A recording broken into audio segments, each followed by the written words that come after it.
So now we can go back down to the aqueduct and continue.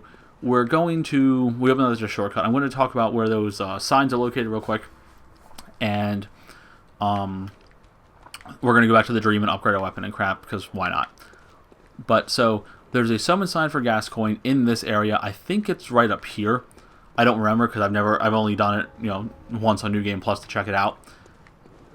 I think it's up here. It might be down here. It's in this area. And there's another one. Run past all these guys. And up past the Scourge Beasts. Yeah.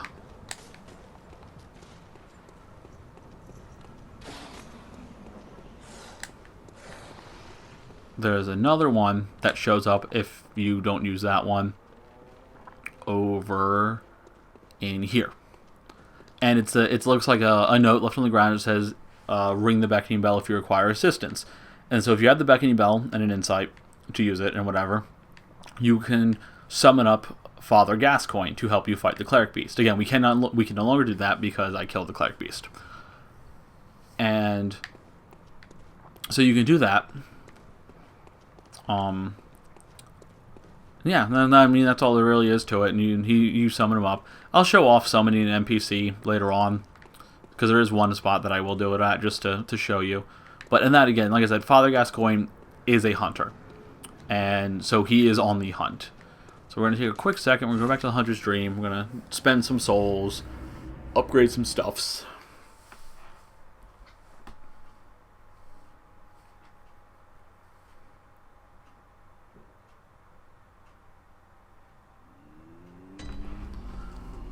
Alrighty, let's see here. We're going to eat these Madman's knowledges and gain some insight. And you see, you have that big blue cosmosy effect around your head when you gain that insight. You hear those faint whispers. That's probably a bad sign, but it's fine. We're going to pop all this blood. Make some people probably very angry, but who cares? Just eat it all. We're going to go upgrade our cleaver first.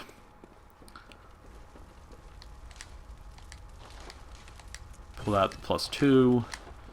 And drop the no, not the vials. Drop the Saul Spear in the, in the storage box. I don't really need the torch, but it's already equipped, so I don't really care. We'll talk to our doll friend here. Hello. We'll channel some echoes. Push some into strength and skill. There we go. Keep pushing those scaling stats up. We got 643. We can buy a couple vials or some bullets with that, right? Let's see. Put Chas. Buy some more vials. Get some more of those in storage. Alrighty. Now we can go back to the aqueduct and continue progressing through it.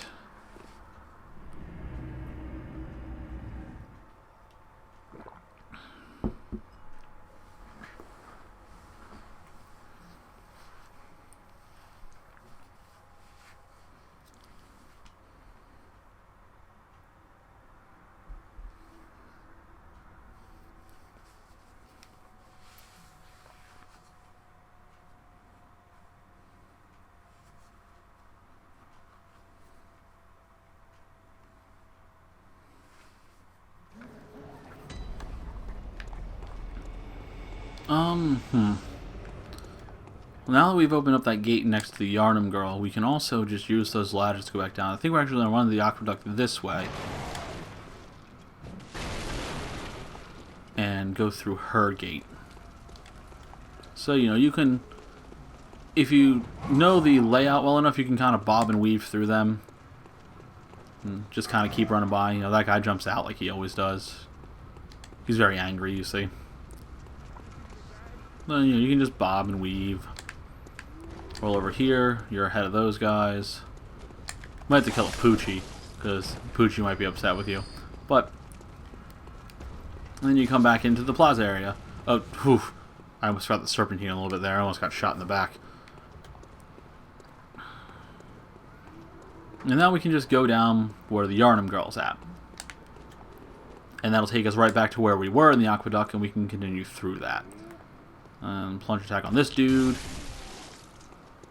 Yeah, see, he's got a statue he's swinging around, which is pretty cool. It's kind of goofy, but it's funny. He does he has a slightly different moveset than the other trolls because of, he's doing that spin attack.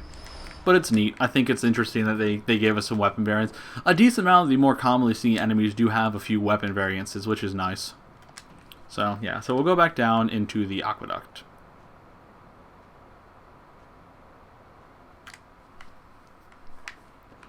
So there's a very enticing looking item. It's some Quicksilver bullets. And we're going to go get them. But you see all these bloated, gross looking bodies laying in that muck. And guess what? They're very much alive. These are reanimated corpses, animated by the Beast Plague. These gross-ass corpses, and these are all alive. They're all gonna come to life. A lot of them like to sit around and wait to try and ambush you. They hit okay. They're not too terrible. They're pretty slow moving, as long as you don't let yourself get caught up in anything. You can see them wearing various Yharnam-esque clothes and hats. So they are the people of Yharnam. For whatever reason, throw down here dead. And their corpses are reanimated through the Beast Plague. And so they have their arm attacks, and they do have a vomit attack that hurts you. So again, it's just kind of a thing of be careful. They're not actually that bad to fight. They have a decent amount, see there, so they lunge. They have a decent amount of health. You gotta hit them a few times to kill them. I think I triggered a bird there. Yeah, I did. Oh, ow.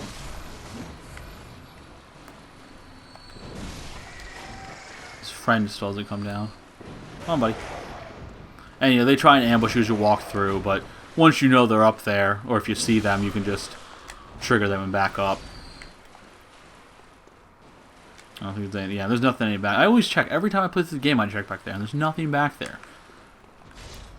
Yeah, so you got some more bloated corpses sitting around here. There's actually one back in here. There is an item back here. Yeah, so take him out. Grab the bloodstone shard. They'll drop bolt hunter's marks. I don't remember they drop anything else. I don't honestly very well remember their drops, but the only reason I know that is because I just picked up that bolt hunter's mark off of him. But they don't drop a lot. I mean, I guess they could if you up your discovery, but as we know, that's not going to happen on this character because I'm not going to be putting any points into Arcane.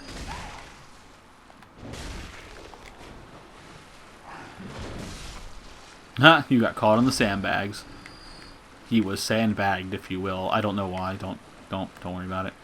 And they're all like, roar. There you go. And your friend to come down. He just tried to peck me a few times. Come on, buddy. Yeah? Not feeling it? Huh. Oh, there he goes. I'm about to hit you with a rock. Okay. So we can climb this ladder and get up out of the aqueduct. We could go down through that tunnel. As you can see, there's a very big thing down there. You can probably tell what it is, or if you've played Bloodborne, you know what it is. We'll deal with him. We're going to go up this ladder, though, and leave the aqueduct.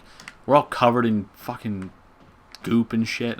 All over our nice new clothes we picked up off of a corpse in the other end of the aqueduct. It was cleaner then. So here we are at another bridge that leads to the Cathedral Ward. And, we have all those statues again. And over here, on the left, is that elevator that I was talking about, the shortcut elevator. So we'll send that up so it's active. We don't need to ride it up just yet. But now, if I would slip up and die, it's a easier run to get over here. So we'll cross over this bridge. You see a big-ass boulder over there, and some dudes who are upset. And there's a brick troll behind that boulder who's going to light it on fire and send it toward us soon. And it does weave a little bit, so it will hit those guys if they are in the path.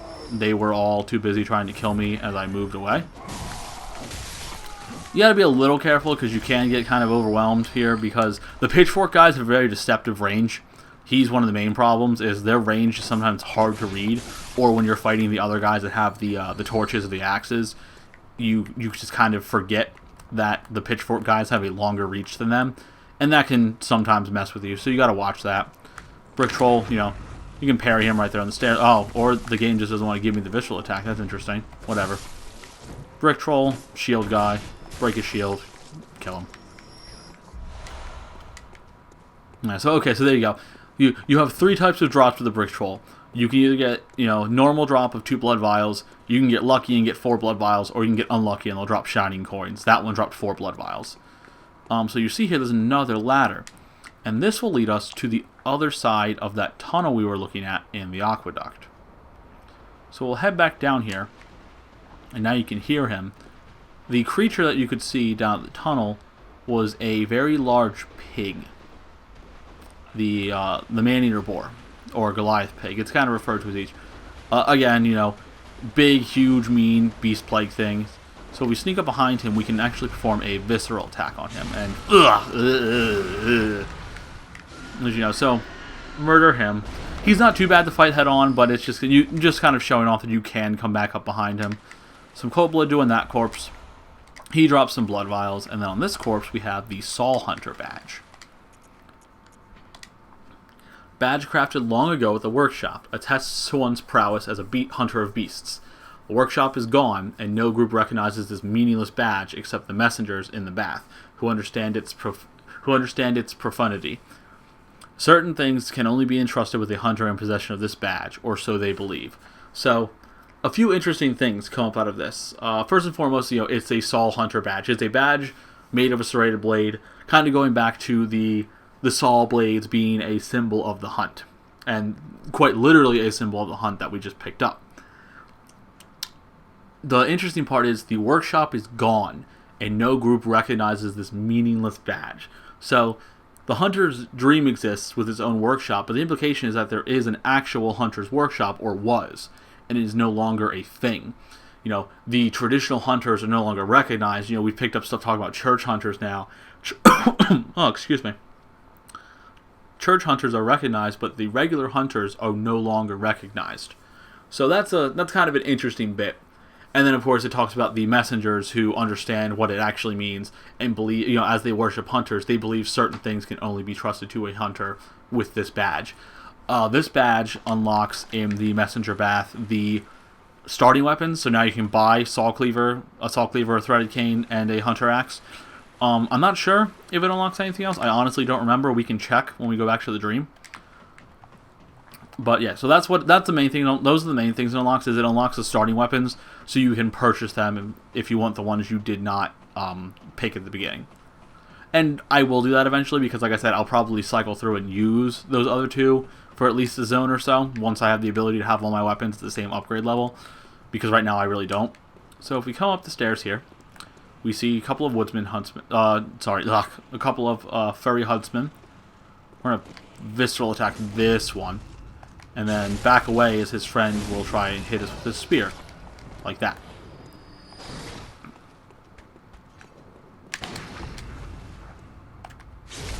Okay.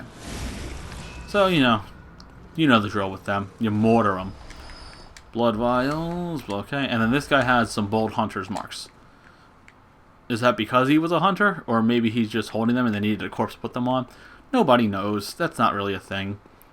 But if we come around this corner to these stairs, you see this big-ass archway and what is very obviously a boss arena. 2,000 echoes. I don't know if that's enough for me to level up. I don't remember.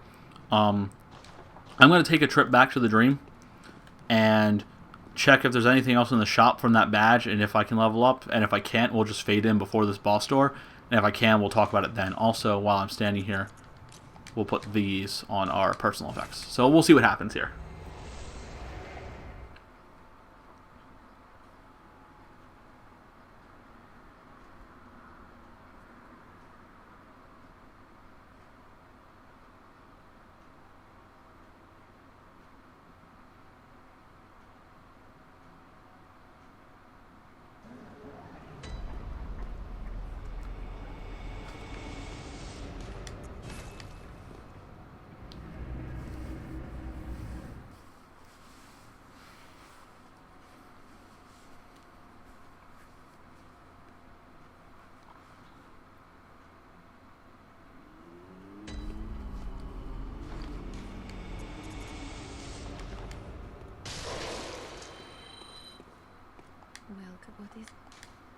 Very well, then. Okay, as it turns out, we have just enough to level up once. So I think what we're going to do is we're going to repair our Soul Cleaver because it doesn't cost anything really. And we're going to throw a level onto skill just because we can. Might as well keep it going. I like to maximize level efficiency wherever possible. Yeah, come on. And let's check the Bath Messengers really quick. Make sure that nothing else unlocked with the Soul Hunter badge. Because again, I honestly don't remember. I don't remember if the Pungent Blood Cocktail was there, but we read the description. Nothing new there. Yeah, see, those are there. I don't know if the Saw Spear shows up because of that. I think the Saw Spear also shows up because of that badge. Yeah, you can also buy the firearms in the beginning, which we read the description of. Those are the same. Okay, so nothing new to read there. So we're getting ready to go and fight the next boss. We are going to equip one item for this fight. We're going to put on the tiny music box. There's something in the boss fight I want to show off with it, is why. Assuming that I don't accidentally forget and kill the boss without that. Because this boss, if you know how to fight him, he's not too bad. And again, assuming I don't fuck up somewhere. I could always just fuck up. So, you know, there's that. But we will see. We will see.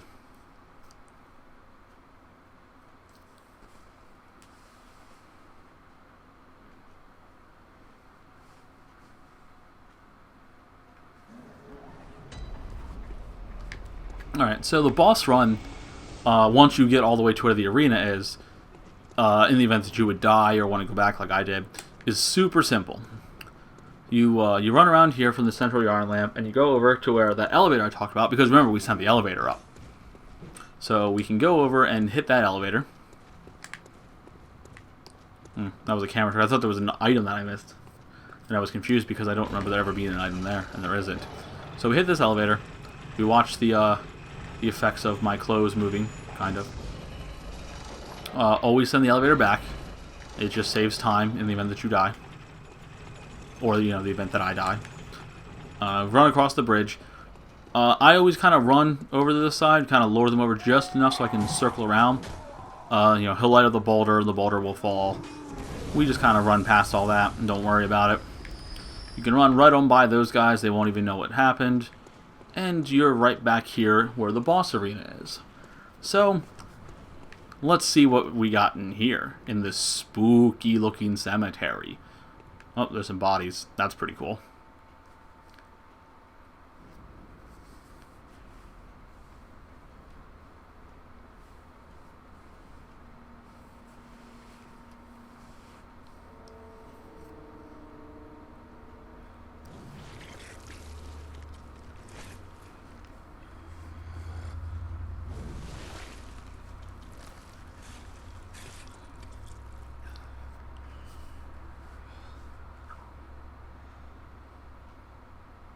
Beasts all over the shop.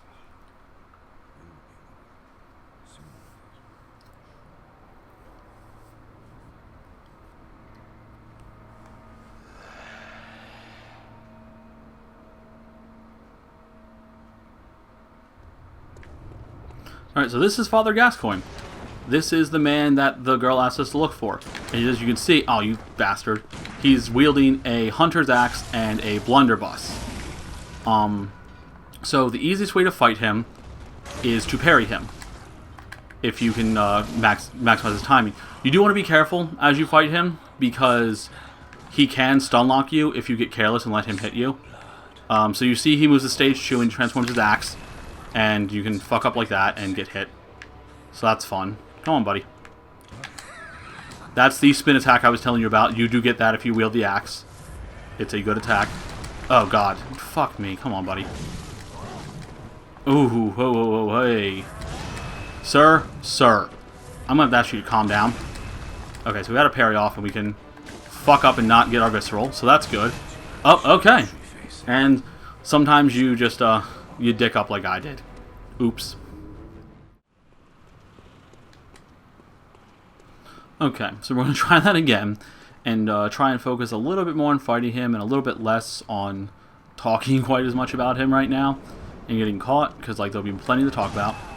Yep, you're mad. Oh, come on, that was a parry. Come on, buddy. There we go.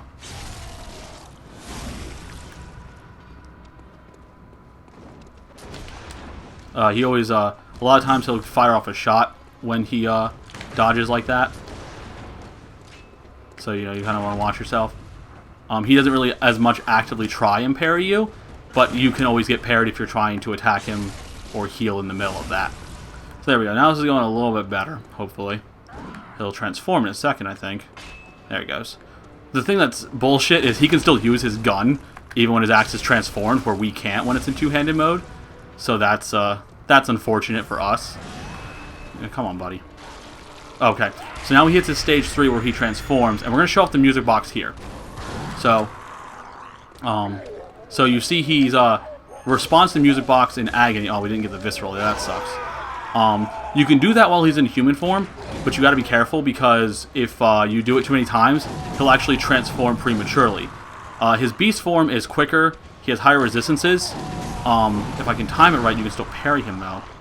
And you just got to watch yourself because he deals more damage, and he'll stun lock you a lot more easily. Oh, damn it. Yeah, see, so right there, that was me making a huge mistake. And oh, no, I'm not dead yet. I have not yet fully paid for it. He has some jump attacks you gotta watch. Like that. Let's see if we can do the music box again. Get him going. Oh, nope, okay. He seems to only respond once to the music box in beast form. Okay, there we go. This should be it. There we go.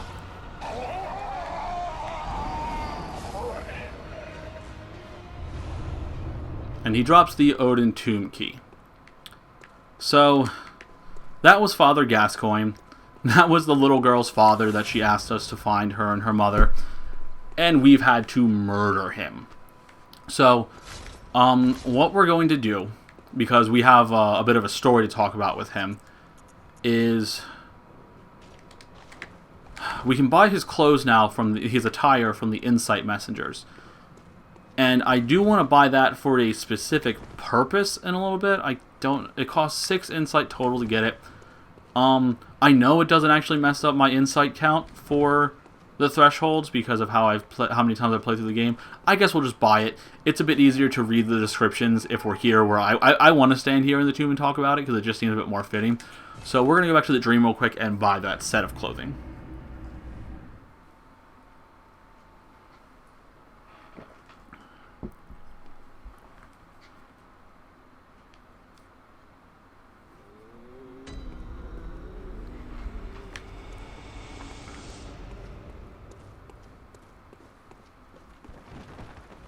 Yeah, so if you come up to the Insight Messengers, go over to the attire, there's all of his stuff. His cap, his garb, his gloves, and his trousers.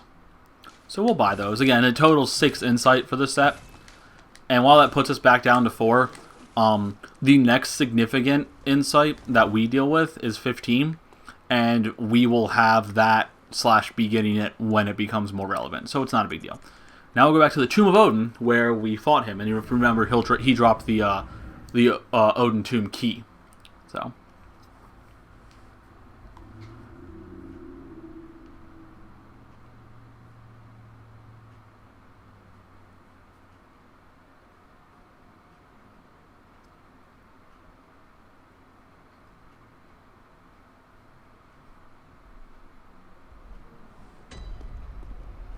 Alrighty, so what we'll do now is we're going to read the item descriptions of Gascoigne's clothes.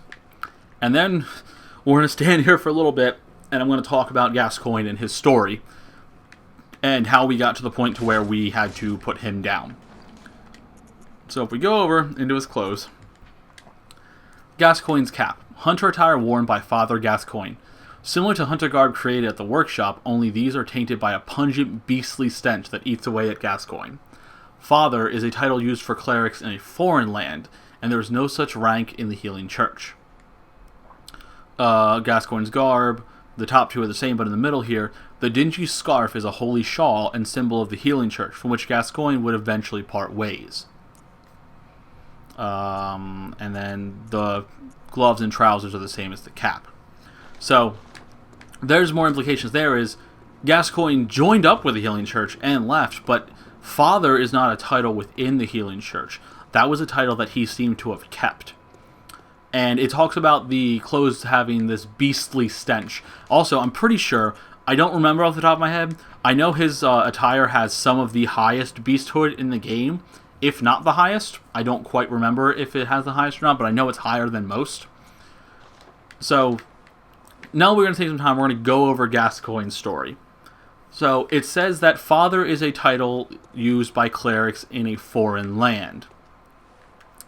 So, Gascoigne is not from Yharnam. Gascoigne was also an outsider. And presumably, like it seems a lot of people seem to be doing, he must have come to Yharnam in search of healing. So his previous life, he was a cleric at whatever foreign land he hails from, and he attained the Father of title, whatever rank and powers that ever entailed for where he used to live. And he parted ways from there to come to Yharnam to get help.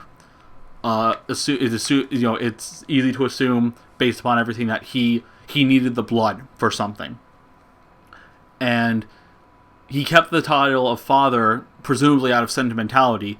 You can presume from there that, whenever I'm talking about being presumptuous, sprinkle in that little, well, this is kind of an interpretation, but we can probably agree. But, so, the fact that he kept the title of Father, despite the fact that the Healing Church has no title, means that he must have been very sentimental. And it's, one could assume that, his being a cleric was his life at the land he once lived. And so he leaves his homeland and comes to Yharnam seeking help from the Healing Church. And it's never really specified what help he's seeking, but as I said, the music box description here play this on blah blah. So his daughter, the Yharnam girl, talks about the music box being used to. They play that song, and you didn't really hear it well in the boss fight, but the song that the girl plays when you're near her before she gives you the box, that's the song that the music box plays. She talks about her mother playing that song to when Gascoigne forgets them, and it brings him back to them. So the implication, there's an implication, something you could think about from there is maybe Gascoigne wasn't so much ailed physically, in the sense of some terminal illness of something that he was physically dying of, but perhaps it was a mental illness. Perhaps it was something that he didn't, we're talking, we're in a Victorian-esque era or whatever, wherever he's from, mental illness wasn't even treated as an actual illness until, that's a 21st century thing. Even back, in the early 20th century, you were just, the mental illness was, nobody knew how to deal with it. And, we had lobotomies and all that shit. So you can assume that if he had mental issues, which again, this is me saying this is a speculation kind of thing. It's never confirmed. But let's say he had a mental illness, they wouldn't know how to deal with that where he was originally from. But then you hear about Yharnam and the special blood healing that they have. So he travels to Yharnam and presumably gets some kind of help. And he wears garb that, as you'll see, will eventually pick up the set in another area. But his garb is very, very, very similar to one of the Healing Church garbs that you pick up later on. He's got like a duster and a couple of differences, but the scarf and a large portion of his garb, here like the black torso garb, it's very, very similar to the Black Healing Church garb that we pick up later.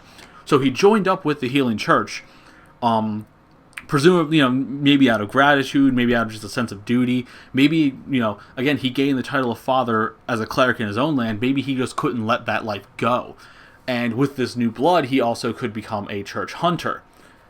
And so he joined up with the Healing Church, and eventually he parted ways for whatever reason. Again, going under the assumption that he had some sort of mental illness, and that's what he came here to be helped, the little girl says that they used the music box to bring him back to them. So even if the blood helped for a while, if that is the case, it stopped. And maybe that's why he left the Healing Church. Or maybe he just got to a point where he just didn't want to do it anymore. Or, of course, something you could always come up with, he has a daughter now. Viola, which is mentioned in the music box, Gascoigne and Viola, it's a song shared by the young girl's mother and father. he met this woman Viola and he fell in love. And maybe that was the reason he left the Healing Church. He left the life of a hunter to settle down and have a family. And again, with the fact that there's not any confirmation that Gascoigne had a mental illness, and he could have just come here for a physical illness, I would say that's probably a little bit more concrete to try and assume is he fell in love and left the hunter's life to have a family, be with the woman he loved. So he parted ways with the Healing Church, and obviously he's had all the regular blood treatments, and he must have still been going through them because one, he still had hunter abilities as you saw when he fought him, but two, he eventually succumbs to the Scourge of the Beast, and as we've looked at, clerics turn into the most hideous of beasts, and you saw Gascoigne turn into a large wolf beast. And at this point, like I was saying, the Healing Church is the home of blood healing, and this and that. You're starting to see that there's some kind of link between this special blood and this scourge. So Gascoigne leaves the Healing Church, and he starts up his family. But as it says, the little girl says, "Daddy didn't come home from the hunt." So apparently, Gascoigne wasn't able to fully leave the life of a hunter. Perhaps he still regularly went out on hunts, or maybe this time around he could not contain himself, possibly because of the Scourge of the Beast that was taking root inside of him. But regardless of whether he's been doing it regularly or this is the first time he's done it since he started his family and left the church, on this night, on this hunt, Gascoigne left on the hunt. And after a while, his wife Viola started to get worried. And she's sitting there with her daughter, and she leaves. The daughter presumably is getting worried as well, and she goes to find her husband, find this little girl's father, and leaves her. Obviously, of course, the little girl home alone on a hunt, even with the incense. Perhaps it's not so much that Viola forgot to take the music box with her when looking for Gascoigne. Maybe she left it with that young Yharnam girl to have something familiar, something safe. This music box plays this song that brought her father back to her and her mother whenever he had these whatever lapses these were. Again, maybe it was a mental illness. Maybe he's had the Scourge of the Beast in a more dormant kind of state for a while now, and we don't know. Or maybe it's a more recent thing, and it's just that shared song brought him back. But it's familiar. It's safe in a way for her. And so it's maybe not so much that Viola left her music box forgetfully, but deliberately. Because, they're sitting here at home alone in the hunt, and a woman and child, a woman who's not a hunter anyway, she's not going to be able to protect herself or her child from these beasts. She's not in that kind of role, whereas Gascoigne was obviously looked to for that, and that might also be why she went out looking for him. So Viola leaves to find Gascoigne, who, at this point, we could have even met if we would have had the ability to summon him when we fought the Cleric Beast, or maybe, if you would have died, you could have summoned him, and the hunter could have met Gascoigne already and not realized it. But eventually, so the little girl's sitting at home with the incense burning outside her window, and she's playing with this music box. You hear it when you get near her window. She's trying to keep herself there. Again, maybe it feels safe. Maybe she's losing herself, her parents are gone, she's on the hunt, maybe it's bringing her back. She's doing this like they would bring her father back. Look at that guy with the Kirk hammer going nuts. Sorry. Anyway, so eventually a familiar scent comes out near the window. Almost like her father's scent, the scent of a hunter. And she recognizes it as the scent of a hunter. And that's where, we just discover her. And she tells us about her father and mother being missing and asks us to find them. And when we agree, she gives us the music box and tells us that her mother has this large red brooch that we cannot miss, and to give her this music box to help bring her father back to them. So we agree and we continue on our journey. And then we come upon the Tomb of Odin. And as we come in, we see a man, a large imposing man, chopping up these corpses of these Yharnamites, these who have succumbed to the Beast of the Plague. And he tells us that will become a beast sooner or later. And he turns to us, and you see his elongated canines, the way that he's moving, and he's got his eyes covered, which is interesting. It's the first you really see of that. But we know that those succumbing to the beast plague, their eyes become cataratic. So maybe he's doing that because his eyes are becoming like that. But at that point, we know that Gascoigne has succumbed to the plague of the beast, to the scourge of the beast, because he says that we're going to become a beast sooner or later, and then he attacks us. And as you're fighting him, the fight progresses, and he starts talking about the blood, and it's singing to him as he's succumbing to his bloodlust and the bestial nature building inside of him. And then we get to the point where he transforms into a beast himself. And he transforms into this great wolf beast. And we have to put him down because he's a beast and we have to hunt beasts, and he was trying to kill us. So we put this beast down, and and I did show it when he transformed. I played the music box, and you saw him respond. He covered his ears, he just responded in agony. He will do that also in his human form, making him vulnerable for you to try and get behind him or just hit him. As I said, though, if you do that 3 times before he transforms, he will transform, and prematurely. You could do that when he's above the 1/3 mark of his health, and he will transform if you use the music box too many times. You could also play the music box when you summon him, and he'll give you a hearty chuckle, meaning that he didn't fully succumb until we hit this point. So you see him responding in agony because at this point, it's this song that always called him back from whatever lapses he was having, and now it's causing him pain, assuming that most of his nature left is the nature of his nature of being a beast and less of his nature of being a man. So perhaps that's what's the little bit of his humanity left fighting to come through, and that's what causes that beast to become immobile. So we put Gascoigne down because we have no choice. But then you remember, the girl's mother was out looking for him, and she didn't bring her music box. And you have to wonder what happened to that. Well, you see, if you come up here on the second level of the Tomb of Odin, I'm sure you've seen that item description in the back of the screen there. So if we drop down here, you see a woman, a dead woman. And if you pick up what she's got, you pick up this red jeweled brooch. And if we go into the items here, a woman's bright red brooch engraved with the name Viola. And of course the rest of the description is, perhaps the jewel is a gift from a hunter, used to change into a droplet bludgeon that fortifies any weapon. With the proper workshop tool, various weapons can be fortified. That last little bit we don't need to worry about right now, it's more game mechanically, but a gift from a hunter, and it's a large red brooch engraved with the name Viola. So here lies Gascoigne's wife, that little girl's mother, dead on the roof. And the very obvious implication, judging by all the other corpses and what Gascoigne did, the implication is that at that point Gascoigne had already succumbed to his scourge, to his bloodlust, and he killed his own wife. And he killed his own wife, and then he turns upon us as we walk in and see the scene. And thus is the tragedy of Father Gascoigne. So, now we have the red brooch, a little girl without either of her parents, and the ability to progress further. Gascoigne is the first boss that is required. He is a progression boss. So we'll deal with the little girl. We'll deal with that key and getting through there. We have some people to talk to. Now that we've fought another boss. But first, let's look around. This is the Tomb of Odin. I guess first we'll read the key that we got. Key to the gate that blocks the Tomb of Odin. Beyond the tomb, Odin Chapel can be found in the center of the cathedral ward. Only today, the church is abandoned, and some say that the residents of Odin have all gone mad.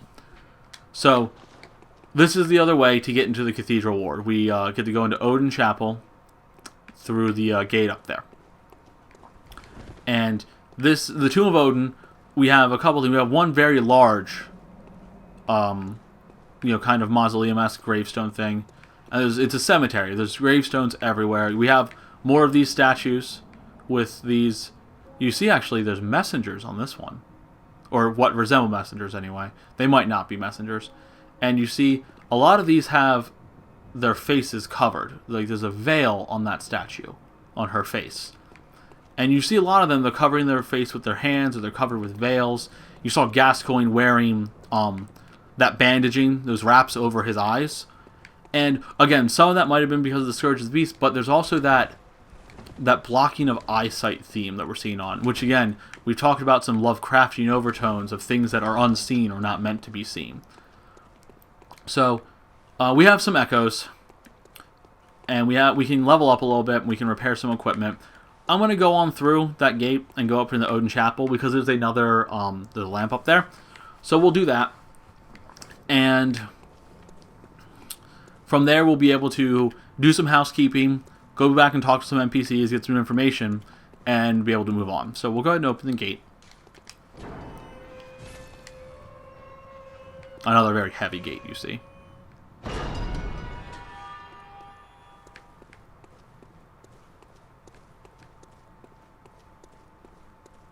And we'll run on up in here. Again, it's like a lower water-filled level, so we climb on up the ladder.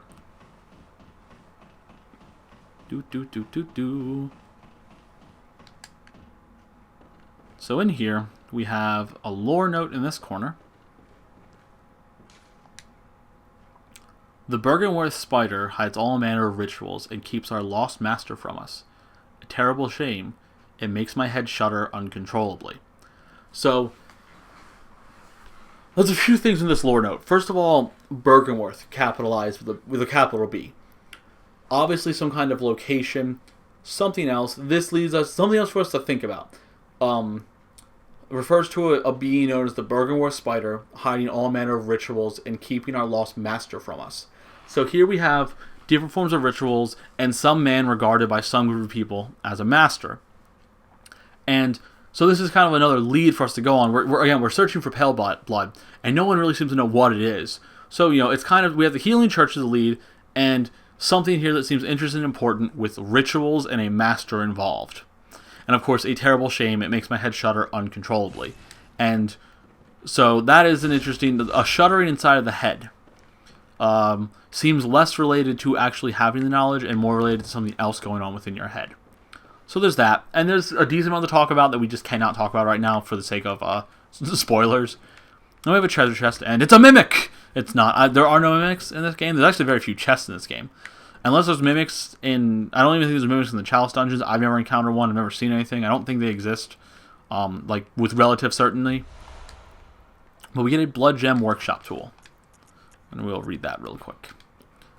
A misplaced workshop tool from the Hunter's Dream. The hunter who retrieves this can fortify weapons by kneading blood gems into them. Blood gems add properties to weapons when used to fortify them, as blood defines an organism. So that allows us, the brooch we picked up from Viola's corpse talked about gaining a blood gem, and we'll talk about that after we do some of our NPC cleanup, because we do want to have that brooch when we talk to the little girl. But that is, there are blood gems that we can get to augment our weapons with, and now we have the ability to actually use them with our weapons, and I'll talk more about that. And right here we have the door that leads to the Odin Chapel and the Cathedral Ward, so we can go on and get through there.